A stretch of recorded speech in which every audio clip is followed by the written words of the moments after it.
Hi, I'm Olivia Miller, and I'm enthusiastic to share the sociological imagination this year at the Omni Conference. So let's get started with the definition of this concept.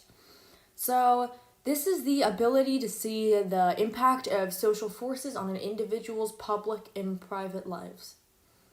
So, this was created by C. Wright Mills, who defines the sociological imagination as it enables us to grasp history and the biography and the relationship between the two within society. That's its task and its promise.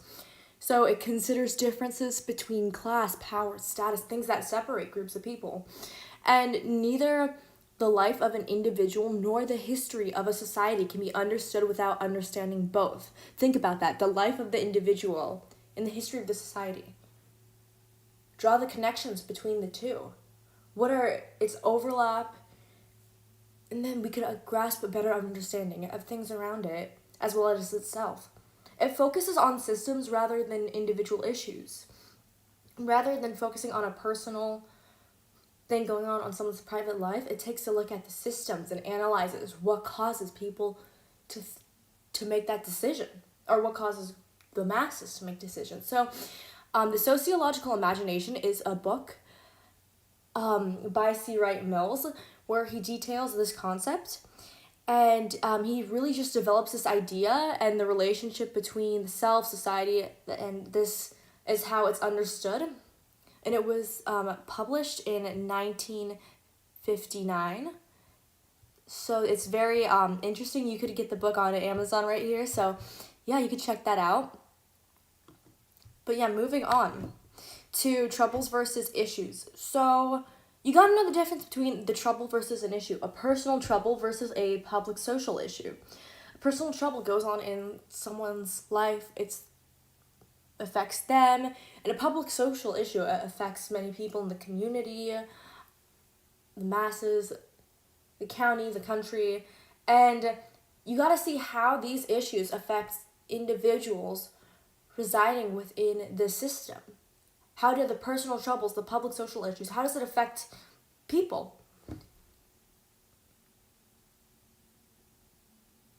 So now there's some things that you got to consider. There's a lot of terms. So just that to build your understanding, I will read this really quickly. The sociological perspective is the perspective of sociology involves seeing through the outside appearance of people's actions and organizations. So why do people see from the outside looking at someone's actions or organization? What's the influence? What caused someone to think that certain way, to do that certain thing? A social group or an institution is an organization or group that has a specific roles, norms, expectations, and has functions that it meets in society. So think about social institutions that maybe you attend, you are part of, or ones that affect your community. You could take a look at schools, for example, education. How does it affect the group or the organization? How does it affect the children attending the school? What are its roles? It's supposed to educate. Social structure are those regular and repetitive aspects of interactions between the members of a given social entity. So what patterns do you see in social structures? For example, you could take a look at power. Who has the most power in these social structures and institutions? So the sociological imagination, let's talk a little bit about the imagination part of it. You got to use your imagination because by using your imagination and thinking, you can make connections between historical, critical, structural, cultural, all how these are intertwined, interdependent, or how they stand alone, and how this affects your life individually. How does the history of where you live, for example, affect your view, affect what you do? How does your culture affect your life? How do social structures, how do things like schools, as I mentioned previously, how does that affect you?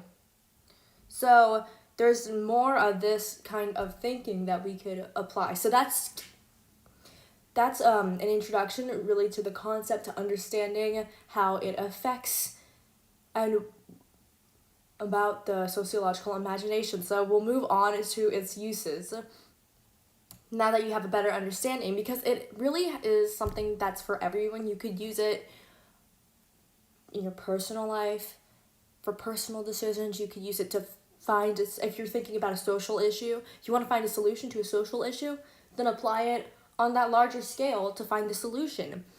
So let's just take a look at its influence. So you can see how your actions are influenced by morals, previous choices, and others around us. So, or how as an individuals, for example, how are their actions influenced by their morals?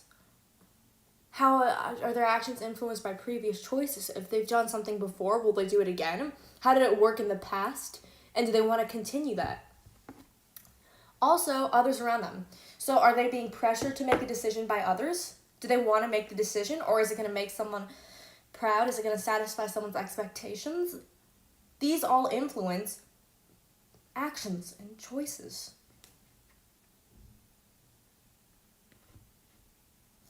So how can you use the sociological imagination?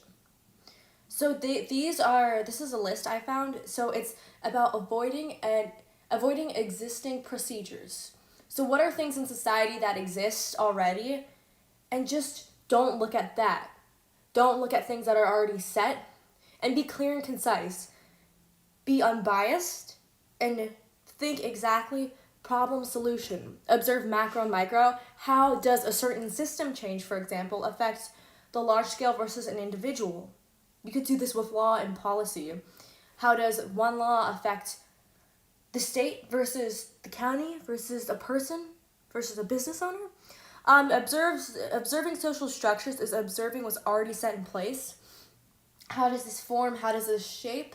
How does this impact society? And lastly, avoid arbitrary specialization and consider human history. So this just goes into looking at the past and how it's affected, how it's leaded us to get to where we are today. So why? Why the sociological imagination? It'll guide you. Using the sociological imagination can personally help you when making decisions. It could also help you when you deal with adversity and problems. You can use the sociological imagination to see how others are affected by the same problems, why one is thinking a certain way, why one is doing a certain thing. And you can connect it to the environment around you. So you can connect it to others. You can connect it to institutions. So we're going to give it a try. The first example we're going to practice is just a simple, let's go on a hike. What are the benefits of going on a hike? Think about that for a second. How does it benefit your health? How does it benefit your community? And what are its social benefits? So beginning with health benefits, it lowers the risk of heart disease and it relieves stress because it's exercise. It's a healthy form of exercise. It clears your mind. It's good for you. Community. How does this affect your community? What good is going on a hike for your community? It inspires others to get outside. So by others seeing you go out and enjoy yourself, they might be inspired to do the same. It draws attention to building nice trails. So on more political level, lawmakers, if you are out there using the hiking trails, lawmakers will see, oh, people are using this, therefore we should put more attention into this. And it celebrates the environment. You're going out there and enjoying natural resources. And what are the social benefits? So socially, you can, make friends, form a hiking group, interact with others. You're going outside and you're putting yourself out there. Therefore, you'll see other people doing the same, and you could find out what you have in common with them. That's exciting, I think. So now we're going to apply this to a problem, to an issue. So how can we solve problems?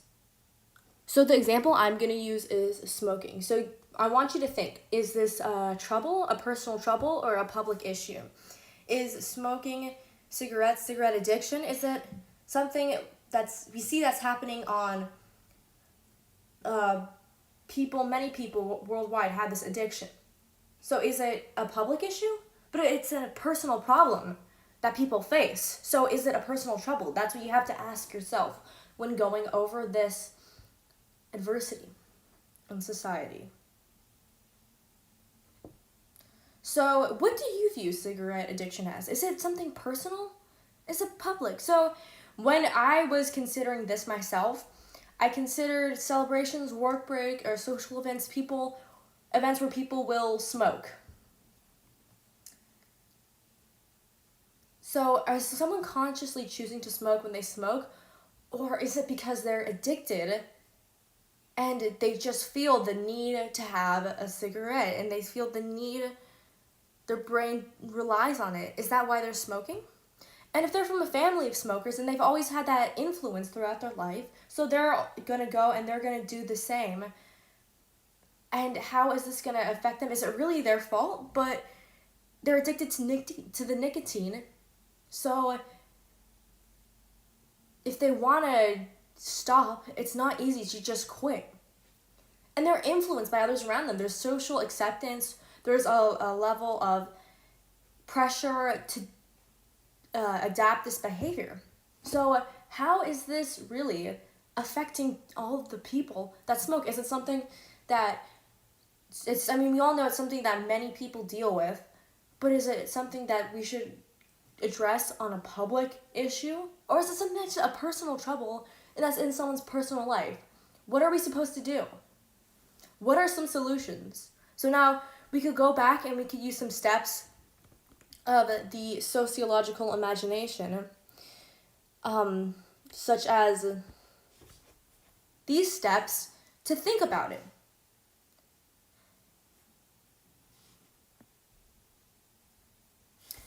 Alrighty, thank you so much for listening. Here are my works cited, and I hope you enjoyed my presentation.